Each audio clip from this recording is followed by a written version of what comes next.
తెలియజేసుకుంటున్నాం. ఆయన కృప, ఆయన కనికరం, ఆయన దయ ఉండడం బట్టి మనమందరం ఇలా సజీవులుగా ఉంటున్నాము. దేవునికి మహిమ కలుగును గాక. మనం ఈరోజు దేవుని జ్ఞానము అనే అంశం బట్టి ధ్యానం చేసుకుందాం. దాని ముందు మనం అందరం కలిసి ప్రార్థన చేసుకుందాము. దయచేసి కళ్ళు మూసుకోండి. పరిశుద్ధుడ నమ్మదగిన మా మంచి యేసయ్య, మీకే స్తోత్రం యేసయ్య. మీరే నిత్యుడొక తండ్రివి, సర్వోన్నతుడు, సర్వశక్తిమంతుడైన దేవుడు యేసయ్య.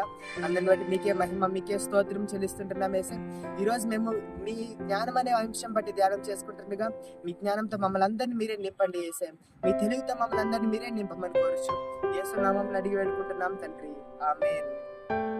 మనం యాకోబు రాసిన పత్రిక 3వ అధ్యాయము 17వ వచనం చదువుకుందాము. అయితే పైనుండి వచ్చే జ్ఞానము మొట్టమొదటి పవిత్రమైనది, తర్వాత సమాధానకరమైనది, మృదువైనది, సులభంగా లోబడినది, కనికరంతోనూ మంచి ఫలంతోనూ నిండుకొనిది, పక్షపాతమైనను వేషధారైన లేనిదై ఉన్నది. హల్లెలూయా. దేవునికి మహిమ కలుగును కాక. ఇక్కడ ఏం రాయబడిందంటే, దేవుని జ్ఞానం కలిగిన వారు, దేవుని జ్ఞానం పొందుకున్న వారు ఎలాగ ఉంటారనేసి. వాళ్ళు ఎలాగ ఉంటారంటే పవిత్రంగా ఉంటారు, మృదువుగా ఉంటారు, అన్నిటికీ లోబడి ఉంటారు. ఇంకా వాళ్ళు మంచి ఫలంతో, అంటే దేవుడిచ్చే ఫలములు, వరములు, వాటన్నిటిని పొందుకొని స్థిరంగా ఉంటారు, దృఢంగా ఉంటారు. మనం కానీ దేవుని జ్ఞానం అనుసరించకుండా మన ఆలోచనలు, మన జ్ఞానాన్ని నడుచుకున్నట్లయితే అనేక సమస్యలు కొని తెచ్చుకుంటాం. బైబిల్లో ఒక్కొక్క స్త్రీ ఉంది, నయోమి అనే స్త్రీ. ఆమె తన ఆలోచన ప్రకారం, తన సొంత ఆలోచనలతో నిండుకొనిదై వేరే దేవుడిని నియమించిన దేశం కాకుండా, అంటే దేవుడు ఉంచిన దేశం కాకుండా మరొక దేశానికి వెళ్ళింది. కాబట్టి ఆమె అనేక నష్టాలు కొని తెచ్చుకునింది. ఆమె కుటుంబం నుండి కొంతమంది చనిపోయి ఉంటున్నారు. ఇంకా ఆమె చెప్పి ఉన్నది, నేను సమృద్ధిగా పోయినాను, రిక్త హస్తాలతో వచ్చి ఉంటున్నాను అని చెప్పి ఉంటుంది. మనం అలాగా మన జ్ఞానాన్ని అనుసరించుకొని అలాగ ఉండకూడదు. మరి ఇంకొకరు దేవుని జ్ఞానాన్ని అనుసరించి ఉంటున్నారు.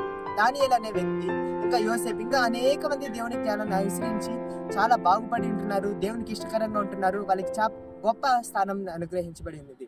మనం దానియేలు గురించి చూసుకున్నట్లయితే, దానియేలు దేవునికి ఇష్టకరంగా ఉంటున్నాడు, దేవునికి భయభక్తులు కలిగి ఉంటున్నారు.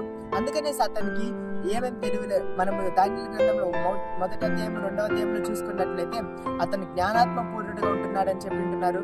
ఇంకా అతను దేవుని శక్తితో నింపబడి ఉంటున్నారు, దేవుని పరిశుద్ధుల ఆత్మ అతనిలో ఉందని చెప్పి ఉంటున్నారు. ఇవన్నీ కూడా దేవుని ఇచ్చిన జ్ఞానం వల్లనే సాధ్యము. అతను ఆ జ్ఞానం వల్లనే రాజుకు మర్మములను, రాజు కనిన కళలను, వాటన్నిటిని కూడా దేవుడు బయలుపరిచి ఉంటున్నారు. ఆ జ్ఞానం కానీ మనం కూడా కలిగి ఉన్నట్లయితే దేవుడు ఇంకా మనకు అనేకమైన విషయాలు బయలుపరిచే దేవుడు అంటున్నారు. ఇర్మియా గ్రంథం 10వ అధ్యాయం 11వ వచనంలో రాయబడి, 12వ వచనంలో రాయబడి ఉంది, దేవుడు తన జ్ఞానం చేతని ఈ భూమిని అంతటినీ స్థిరపరిచి ఉంటున్నాడు. దేవుని జ్ఞానం ఎంత గొప్పదో చూడండి.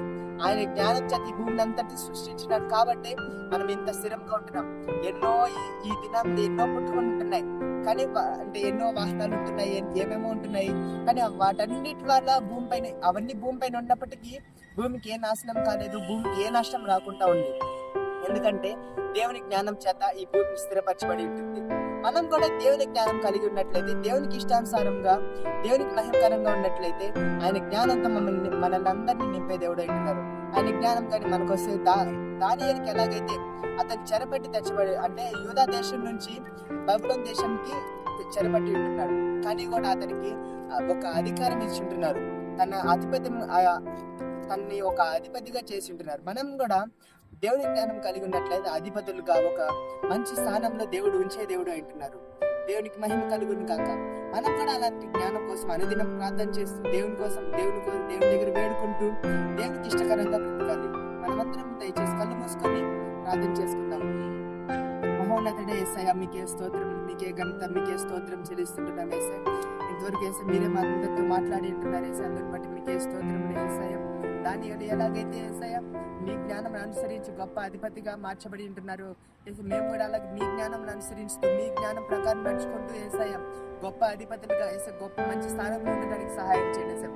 మొదటి మీ జ్ఞానం ద్వారా మేమందరం మార్చబడాలి సార్. మేము మృదువుగా ఉండాలి, అనేక మందికి అందరికి లోబడి ఉండాలని చెప్పింటున్నారు సార్. ఆ జ్ఞానం మేము పొందుకొని మీకు ఇష్టానుసారంగా ఉండాలి సార్. కానీ రూతు లాగా నయోమి లాగా యేసయ్య మేము అజ్ఞానంగా వేసే వేరే దేశంకి, అంటే మీరు నిర్ణయించిన స్థలం కాకుండా వేరే స్థలంకి వెళ్ళి మా నష్టాలు మేము తెలుసుకోకూడదు యేసయ్య. మేము ఇక్కడి నుంచి మీకు ఇష్టకరంగా బ్రతకడానికి మీరే సహాయం చేయండి సార్. మీ జ్ఞానంతో మమ్మల్ని అందరినీ నింపండి సార్. ఈ వీడియో ఎవరెవరైతే చూస్తున్నారో వాళ్ళందరికీ కూడా మీ జ్ఞానంతో నింపండి యేసయ్య. వాళ్ళందరికీ కూడా వాళ్ళ సమస్య నుంచి విడుదల కలిగించండి యేసయ్య. మీరే గొప్ప కార్యాలు జరిగిస్తున్నందుకే మీకే స్తోత్రం చెల్లిస్తూ యేసు నామములో అడిగి వేడుకుంటున్నాం తండ్రి, ఆమేన్.